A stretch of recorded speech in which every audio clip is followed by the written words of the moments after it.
కుంభమేళా గురించి ఒక పక్క నెగిటివ్ క్యాంపెయిన్ జరుగుతున్నటువంటి సందర్భంలో పాకిస్తాన్కి సంబంధించినటువంటి Khalid Umar Pakistan journalist project చేసినటువంటి ఒక కథనం. ఇది స్వచ్ఛమైన ఆనందం మరియు పారవస్యం. జంతువులు దూషించడం లేదు, రక్తపాతం లేదు, యూనిఫామ్ లేదు, హింస లేదు, రాజకీయాలు లేవు, మత మార్పిడి లేవు, వర్గాలు లేవు, విభజన లేదు, వాణిజ్యం లేదు, వ్యాపారం లేదు. ఇది హిందూ మతం. మరెక్కడా మానవులు ఇంత సంఖ్యలో ఒకే కార్యక్రమానికి గుమిగూడరు. అది మతపరమైంది. క్రీడలు, యుద్ధం, అంత్యక్రియలు లేదా ఉత్సవం కావచ్చు. ఇది ఎల్లప్పుడూ కుంభమేళా మరియు ఈ సంవత్సరం మహాకుంభమేళా. ఇది ప్రతి 144 సంవత్సరాలకు ఒకసారి జరుపుకుంటారు. ప్రపంచ గణాంకాలను ప్రపంచం ఈ గణాంకాల విస్మయంతో చూస్తుంది.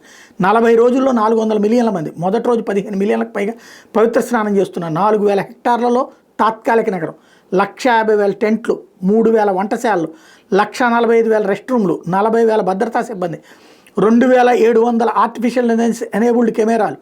ఇవి మనసుని కదిలించే గణాంకాలు. కానీ నన్ను ఆశ్చర్యపరిచేది అది కాదు.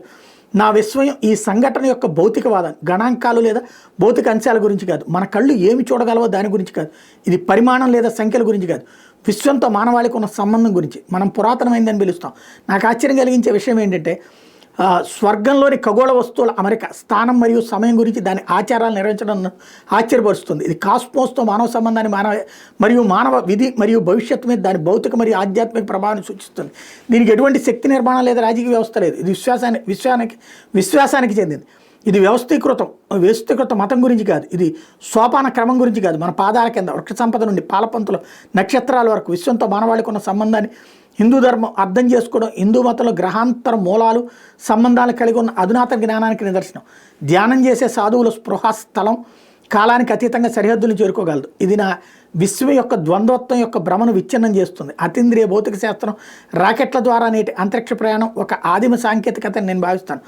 మనో భౌతిక శరీరాలు మనవి కావు అన్నటువంటి ఎందుకంటే మనం భౌతికంగా ఎక్కడ ప్రయాణించాల్సిన అవసరం లేదు. ఎందుకంటే మనం భౌతిక అనుభవాన్ని పొందుతున్న ఆత్మను మనం అర్థం చేసుకున్న తర్వాత స్థానికీకరించిన కణాల నుండి మనం అనంతంగా మొత్తంలో భాగంగా ప్రతి చోట ఉన్నాము అన్నటువంటి కోణాన్ని ప్రొజెక్ట్ చేసుకొచ్చింది. ఓవరాల్గా చూస్తే ఇవన్నీ సరే, మిగతాదంతా కూడా వీళ్ళు గూగుల్ ట్రాన్స్లేషన్ చేసినట్టున్నారు. అది పక్కన పెడితే ప్రధానమైనటువంటి అంశం ఏంటంటే ఒక భారతదేశంలో జరిగినటువంటి ఒక 70-80 చిన్న దేశాల జనాభా కలిపితే 50 కోట్లు ఉంటుంది.